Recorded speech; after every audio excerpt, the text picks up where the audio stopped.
maqaasidda qur-aanka kariimka ah. suuratu nisaa maqaasideeda culimadu waxay ku tilmaamaan waa alcadl waalraxma. culimada qaarna waxay dhahaanba suuradda waxay ka sheekeynaysaa alxuquuq, xuquuqda bini aadanka noocu doon ha ahaado. haddii uu yahay xataa aayadda haddaan ka hadlaynay waxay kusoo degeen niman gaalo ah oo yahuud ah oo la gardaraystay niman islaam sheeganayo ama muslim sheegta, markaa ay ku xadgudbeen. waana ninka la dhihi jiray Tucma ibn Ubayriq. Tucma ibn Ubayriq magaalada Madiina uu ku noolaa. culimada qaar waxay sheegaan inuu munaafiq ahaa, laakiin afka uu muslim ka aha. markii dambena maka uu cararay uu gaaloobay markay hawshan kusoo baxday. waxaa la yidhi nin la dhihi jiray Qataada ibnu Nucmaan buu ka xaday, culimada qaar khamiis buu ka xaday dheheen, ama bahalka lagu dagaalamo. dharkii iyo cuntada iyo markaa hal meel baa lagu qaadan jiray.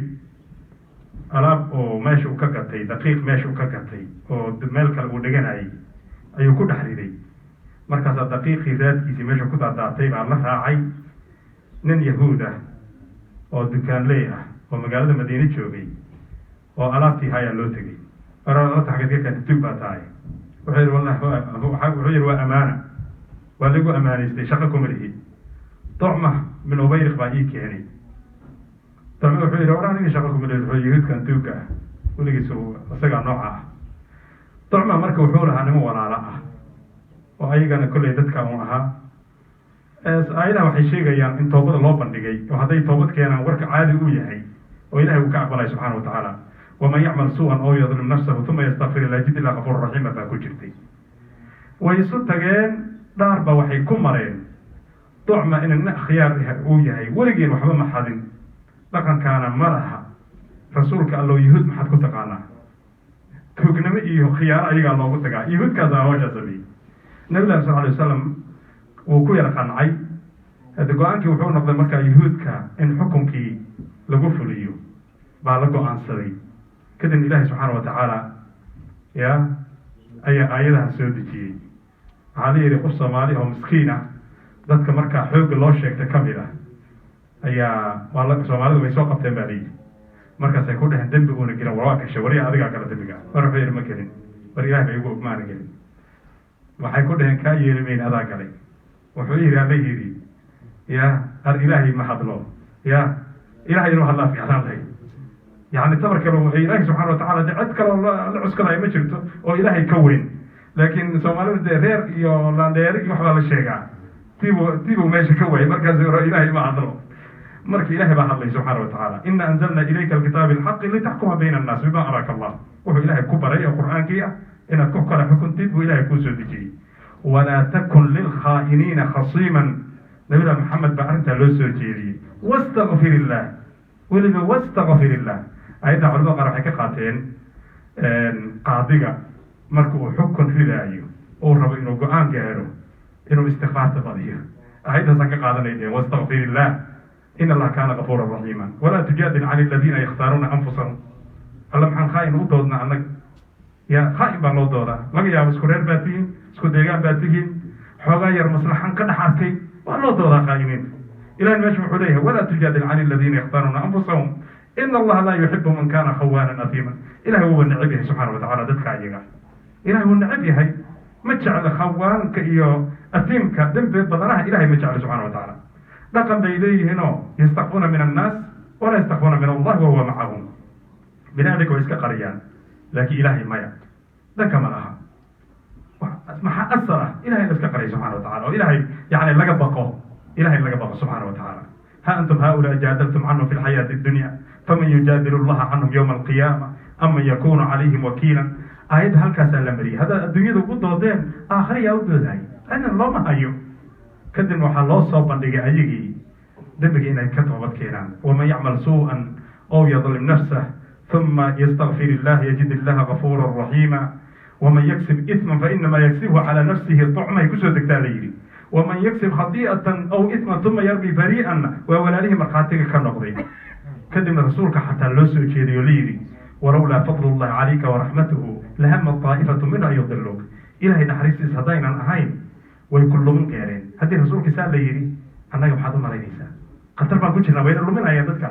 warkooda in iska ilaaliyo wey cadaawadooda in iska ilaaliyo wey marka suuradda haddaan maqaasideeda usoo laabano maqaasideeda waa cadaalad wey yay u doodaysaa haweenka way ku magacaaban tahayba haweenka aad loo dulmin jiray xilliga jaahiliga dadka gaalada markaa kufaar quraysh ha ugu badnaadeen oo ayadda maqaasida ugu waaweyn yani dadka ay la hadlaysay ahaa cid kastana way la hadlaysaa haweenka sida xoolaha loo kala dhexli jiray markaasa maanta dad intay imaadaan bay ku leeyihiin islaamka haweenkiyo saa yeelay kaa yeelay jaamacadda ugu horreysay adduunyada dusheeda jaamacadaha casriga ayaa sameeyey gabar muslimidaa samaysay faatima alfihriya soomeen gabadhii reer morocco ayaa samaysay fas madiinata fas markaasa waxay ku leeyihiin muslimiinta haweenka saasay u galeen dhibka ay ku hayaan haweenka madaxay ka garaacaan laakiin adigay ku leeyihiin haweenka dulmiya oo saasoo yeela oo halka annaga may naga daba wareegayaan waa in lala gooyaan bay jecel yihiin islaamka marka haweenkiiba u hadlay aytaamtii baa loo hadlay dadka sufahada laga caqli badan yaha loo hadlay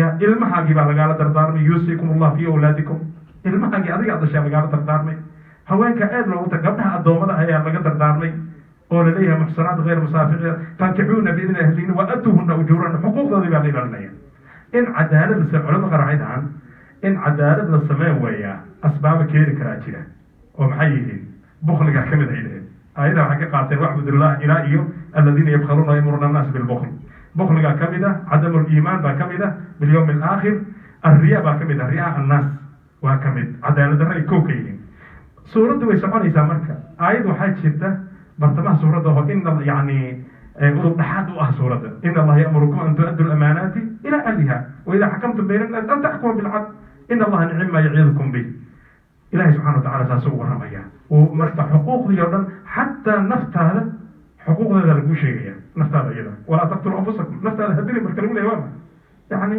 xataa xaqa nafta ay kugu leedahay baa laguu sheegaya marka cadaaladda islaamka iyo naxariista islaamka xataa waxaa laga warramayaa yani dadka culamada qaar waxay dhaheen suuratu nisaa xuquuqa bay ka hadlaysaay maxay jihaadka uga hadashay jihaadka suuradda ay ka hadashay xoogga ay saartay ilah muxuu lehy subxana watacala wama lakum laa tuqaatiluun fi sabiili illah walmustadcafiina min alrijaal walnisa dad ducafa ah loo gargaaraya stiil dad masaakiin ah loo gargaaraya waayo xuquuq bay ku socotaa gargaarkii baa socda dadka loo gargaaraya mudan yaa kamid ah marka masaakiinta kamid ah laga xooga badan yahay saasay ku socotaa bal iyadoo la dagaalamay oo la kala adkaaday dadka laga adkaaday xataa xuquuqdooda bay suuradda ka hadlaysaa dhan kasta way taabanaysaa suuradda marka xuquuqda oo idil iyo cadaaladda iyo naxariista culimada waxaa kaloo dhahaan hadal runtii cajiib badan waxaa kamid a hadallada ay dhahaan haweenka waxaa aada loogu warramay oo cadaaladooda loo sheegay ninka haddii uu xaaskiisa cadaalad u sameeyo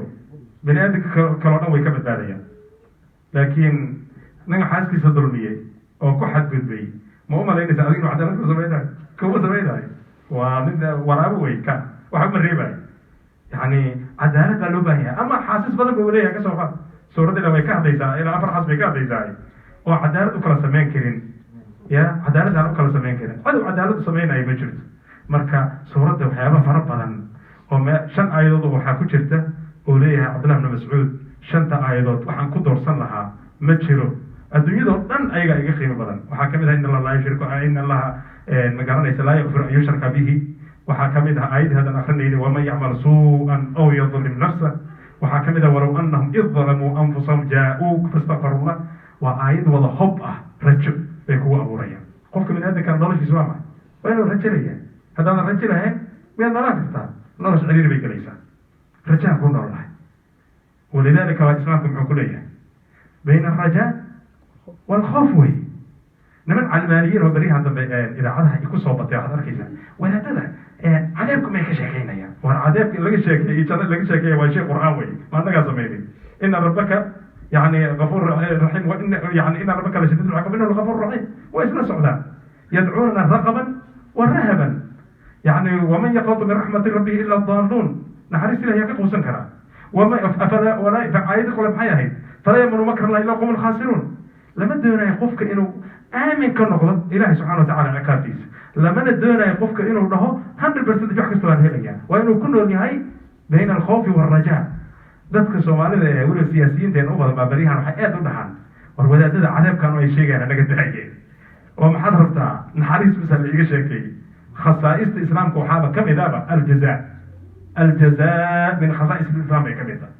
قفك قلت هدو قرأ قلت كيسنو هلو هديو ما قرنيس وناك هلنا أو سماينا أمال كيسنو هلو ولي هذا الكاميش وكسعود هذا شيء فلسفة وي عرس وي بكذا بيس وجمعنا لو قلت ويلو برارو أيتاه وما حي نمكن رأيهم الدين تود لقى اللي markay ilbaxnimada ay maanta haystaan u soo gudbayeen waxay la dagaalameen kaniisadaha Soomaaliya kaniisadaha la dagaalameen waxyaabaha kaniisadaha kula dagaalameen waxay ahayd ciqaab bay sheegayaan ciqaabtan ka xoroobayna si aan naxariis u helno walidaalika kaniisadahooda miyaa laga sheegaa cadaab lagama sheego baday qofka qalad kasta uu galo aroortii gacanta baa loo taagay nin baa gacanta u taagay dambiga dhan wuxuu galay anaa ka qaaday hadba taas oo rabaa marka qofka dhahay islaamka cadaab buu ka sheekeynaa war cadaabka waa laga sheekeyn jannadana waa laga sheekeyn هذه ولد ومقرنا يساي قاب قرآنك وداوي وي نفسه وداوي وي وبني آدمك لقول هذا إلهي نحرس ورحمته واسعة كل شيء إلهي هو نحرس بدنيا سبحانه وتعالى